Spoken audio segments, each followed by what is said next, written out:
ശ്രീ ശ്യാമരാജ് ഇവിടെ തെറ്റ് എന്ന് പറഞ്ഞു. തെറ്റ് ചൂണ്ടിക്കാട്ടി 24 മണിക്കൂർ ഉണ്ടായിരുന്നുള്ളൂ പ്രത്യേക പദവിയിലെ സ്പെഷ്യൽ പീരീഡർ ആയുസ്. അദ്ദേഹം എന്ന് പറഞ്ഞാൽ ആ പദവിയുടെ ആയുസ് അദ്ദേഹം ഇറങ്ങിപ്പോയി. ശ്യാമരാജ്, ഈ വക്കീൽ ഒരു നരേന്ദ്രമോദി ഭക്തനാണെന്നും ഒരു സംഘപരിവാർ അനുകൂലിയാണെന്നൊക്കെ പറഞ്ഞു കേൾക്കുന്നു. അതിന്റെ ആധികാരം എനിക്കറിയില്ല. ഇനി ആ പറഞ്ഞ സത്യമാണെങ്കിൽ എന്തുകൊണ്ടാകും ഒരു സംഘാനുകൂലി UDF സർക്കാരിന്റെ ഒരു പ്രധാന പദവിയിലേക്ക് ഇനി അതൊരു സ്റ്റാറ്റ്യൂട്ടറി ബോഡി ആണെങ്കിൽ തന്നെ വരുന്നത്? ശ്രീ ശ്യാമരാജ്.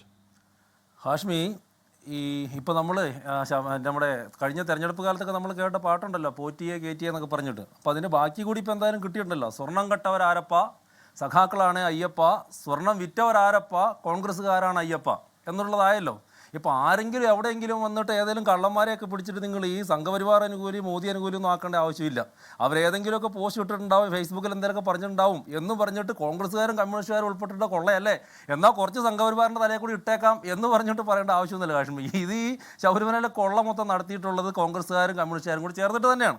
ഇപ്പോൾ നോക്കൂ, ഇവിടെ കോൺഗ്രസിൻ്റെ പ്രതിനിധി പറയുന്ന പോലെ അത്ര ലാഘവത്തോടെ ലളിതമായിട്ട് കാണേണ്ട കാര്യമല്ല. ഞാൻ 2 ചോദ്യങ്ങളെ ചോദിക്കാം, അപ്പോൾ നിങ്ങൾക്ക് മനസ്സിലാവും. ഒന്ന്, ആരെയാണ് നിയമിച്ചത്?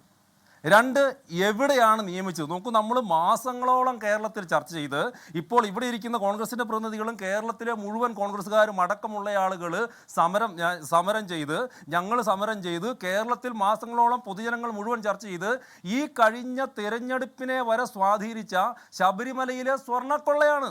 ആ സ്വർണ്ണക്കൊള്ളയിലെ പങ്കജ് ഭണ്ഡാരി എന്ന് പറയുന്ന സ്മാർട്ട് ക്രിയേഷൻ എന്ന് പറയുന്ന ശബരിമലയിലെ സ്വർണം ഉരുക്കിയെടുത്ത ഒരു ഫേമിൻ്റെ ഒരു കമ്പനിയുടെ അവർക്ക് വേണ്ടിയിട്ട് വക്കാലത്ത് പറഞ്ഞിട്ട് അവരുടെ വക്താവായിട്ട് വന്ന ഒരു വക്കീലിനെയാണ് എവിടെ പ്രത്യേക ഒരു പേരും കൊടുത്തിട്ടുണ്ട്, സ്പെഷ്യൽ ഗവൺമെൻറ് പ്ലീഡർ എന്നുള്ള പ്രത്യേക പോസ്റ്റും കൊടുത്തിട്ട് ശ്രീ VD സതീശൻ നിയമിച്ചിരിക്കുന്നത്. അത് കോൺഗ്രസ്സുകാർ പറയുന്ന പോലെ ചെറിയ കാര്യമൊന്നും അല്ല എൻ്റെ കാശ്മീർ. ഇതെങ്ങനെ ഇദ്ദേഹത്തെ തന്നെ നിയമിക്കുന്നത്? ഞാൻ ചോദിക്കട്ടെ, കോൺഗ്രസ്സുകാർക്ക് വക്കീലുമാരില്ലെന്ന്? ഇവരുടെ അസോസിയേഷൻ, ഇവരുടെ ഓർഗനൈസേഷനൊക്കെ ഉണ്ടല്ലോ.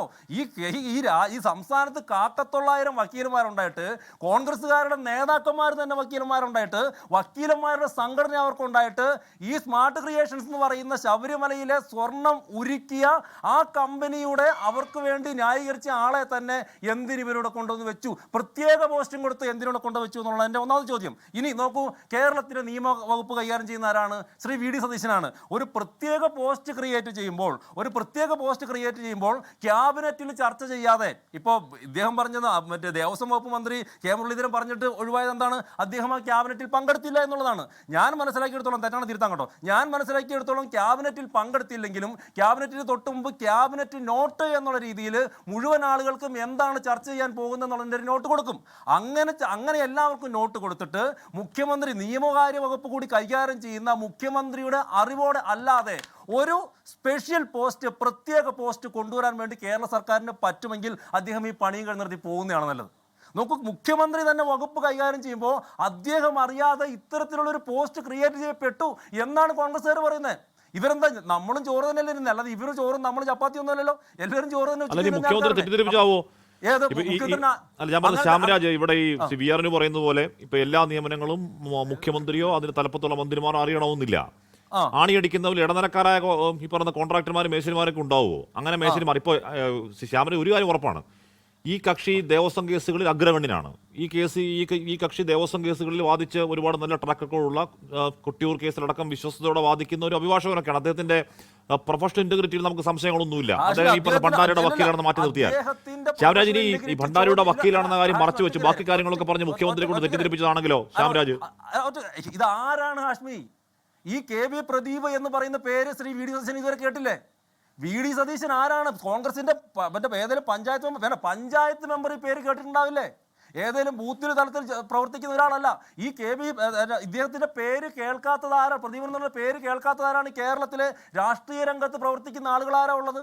കേരളത്തിന്റെ പ്രത്യേകിച്ച് പ്രതിപക്ഷ നേതാവായിരുന്ന വ്യക്തി ഈ പറഞ്ഞിട്ടുള്ള വക്കീലിനെ അറിയില്ലെന്നാണ് കാശ്മീർ സ്ഥാപിക്കാൻ വേണ്ടി ശ്രമിക്കുന്നത്, അല്ലെങ്കിൽ കോൺഗ്രസ്സുകാരെ സ്ഥാപിക്കാൻ വേണ്ടി ശ്രമിക്കുന്നത്.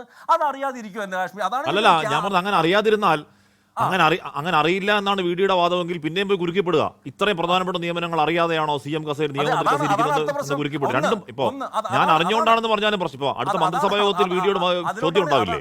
ഞാൻ അറിഞ്ഞുകൊണ്ടാണെന്ന് പറഞ്ഞാലും പ്രശ്നമാണ്, അറിയാതെയാണെന്ന് പറഞ്ഞാലും പ്രശ്നമാണ്. അല്ല, എന്റെ പോയിന്റ് അവിടെയാണ്. അതായത് അതാണ് ഞാൻ പറഞ്ഞത്, ഇത് അറിയാതെയാണ് എന്ന് പറഞ്ഞിട്ടുണ്ടെങ്കിൽ ഇദ്ദേഹം ദയവായിട്ട് ഈ ചുമതല രാജിവെച്ചിട്ട് പോകണം. കാരണം ഒന്ന് ആലോചിക്കുക, അദ്ദേഹത്തിന് സ്വന്തം വകുപ്പിലാണ്, മുഖ്യമന്ത്രി കൂടിയായിട്ടിരിക്കുന്ന അദ്ദേഹത്തിന് സ്വന്തം വകുപ്പിൽ ഇത്തരത്തിലുള്ള നിയമനം അദ്ദേഹം അറിയാതെ പിന്നെ ആരാണ് നിയമിച്ചത്? ക്യാബിനറ്റ് ചർച്ച ചെയ്യണ്ടേ? ചർച്ച ചെയ്യുമ്പോൾ അതിന്റെ നേതാവാരാണ്, അതിന്റെ തലവനാരാണ്? ആ ചർച്ച ചെയ്യുമ്പോൾ നടുക്കത്തെ കസേരയിൽ ഇരിക്കുന്ന ആരാണ്? മുഖ്യമന്ത്രിയല്ലേ? ആ പേര് ഇവിടെ വന്നിട്ടുണ്ടാവില്ല, പിന്നെ ഒളിച്ചു കിടത്തിയോ? ആ പേര് എവിടെ ചർച്ച ചെയ്തു? ഇങ്ങനെ ഒരു സ്പെഷ്യൽ പോസ്റ്റ് കൊണ്ടുവന്നിട്ട് ആ പേര് എവിടെയാണ് ചർച്ച ചെയ്തത്? ആ പേര് ചർച്ച ചെയ്തിട്ട് ആരാണ് പബ്ലിഷ് ചെയ്തത്?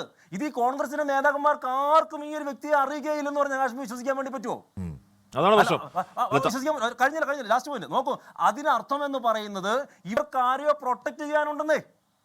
ഇതങ്ങനെ നമ്മൾ നിഷ്കളങ്കമായിട്ട് കാണേണ്ട കാശ്മീർ. ഇവിടുത്തെ പ്രശ്നം എന്ന് പറയുന്നത് ഇത് ഇവരറിയാതെ ചെയ്തതല്ല, കോൺഗ്രസിന്റെ നേതാക്കന്മാരും അറിയാതെ, മുഖ്യമന്ത്രി അറിയാതെ നടന്നിട്ടുള്ളതല്ല. ഇവർക്ക് ഈ നോക്ക്, ഒരു ദിവസമാണെങ്കിൽ പ്രഖ്യാപിച്ചിട്ട് അദ്ദേഹം ചുമതല ഏറ്റെടുത്തല്ലോ. എന്തൊക്കെ ഡീറ്റെയിൽസ് അദ്ദേഹം എടുത്തിട്ട് പോയിട്ടുണ്ടാവാം, എന്തൊക്കെ ഡീറ്റെയിൽസ് എടുത്തിട്ട് പോയിട്ടുണ്ടാവും എന്ന് പറഞ്ഞാൽ ഈ പറയുന്ന കോൺഗ്രസ്സുകാർക്ക് വി ഡി സതീശനെ ആരെയോ പ്രൊട്ടക്ട് ചെയ്യാനുണ്ടെന്നേ.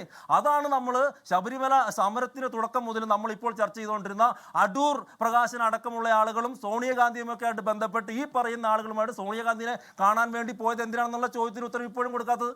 എന്തേ കോൺഗ്രസ് ബാക്ക് ഫുട്ടിലായത്? ശബരിമല സമരം നടക്കുന്ന സമയത്ത് BJP ആവശ്യപ്പെട്ടു, CBI അന്വേഷണം ആവശ്യപ്പെട്ടു, കോൺഗ്രസ് തുടക്കത്തിൽ ആവശ്യപ്പെട്ടു.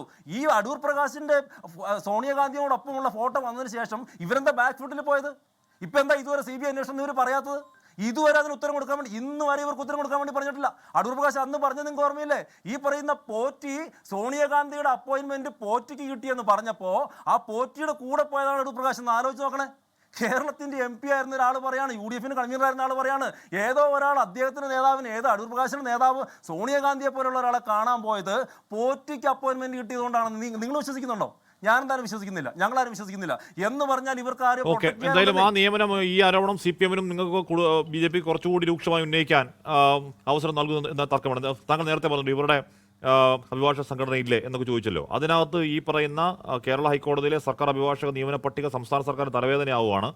അതിൽ സീനിയർ ഗവൺമെന്റ് ലീഡറായി നിയമിക്കപ്പെട്ട അഭിഭാഷക ഒരാൾ തൃപ്പൂണിത്തുറയിലെ CPI ലോക്കൽ കമ്മിറ്റി അംഗമെന്ന് ഒന്നാമത്തെ ആരോപണം. CPM-ന്റെ അഭിഭാഷക സംഘടനയായ ഓൾ ഇന്ത്യ ലോയേഴ്സ് യൂണിയനിലെ അംഗം സീനിയർ അഭിഭാഷകനെ നിയമിതനായ 12 ജില്ലക്കാരൻ അഭിഭാഷകൻ എന്ന പരാതി അവിടെ കേൾക്കുന്നു. ഇടതുപക്ഷ സർക്കാരിന്റെ കാലത്ത് അഡ്വക്കേറ്റ് ജനറൽ ഓഫീസിലെ ഗവൺമെന്റ് ലീഡറായിരുന്ന അഭിഭാഷകയെ ഗവൺമെന്റ് ലീഡറായി നിയമിച്ചതിനെതിരെ പരാതി ഉയരുന്നു. CMP അക്കൗണ്ടാണ് അഭിഭാഷക എത്തിയെന്ന് പറയുന്നു. സീനിയർ ഗവൺമെന്റ് ലീഡറായി നിയമിതനായ അഭിഭാഷകൻ ഒരാൾ മുമ്പ് UDF സർക്കാരിന്റെ കാലത്ത് പുറത്താക്കപ്പെട്ട വ്യക്തിയാണ് എന്ന മറ്റൊരു ആരോപണം. നിലവിലിറങ്ങിയ പട്ടികകളിൽ 1 ഡസനോളം പേർ ഹൈക്കോടതിയിൽ പ്രാക്ടീസ് ചെയ്യാത്തവരെയാണ് എന്നീ പരാതികളൊക്കെ ചൂണ്ടിക്കാണിക്കുന്നുണ്ട്. ഇതൊക്കെ നമുക്ക് അയച്ചു തരുന്നത് കോൺഗ്രസ്സുകാർ തന്നെയാണ്.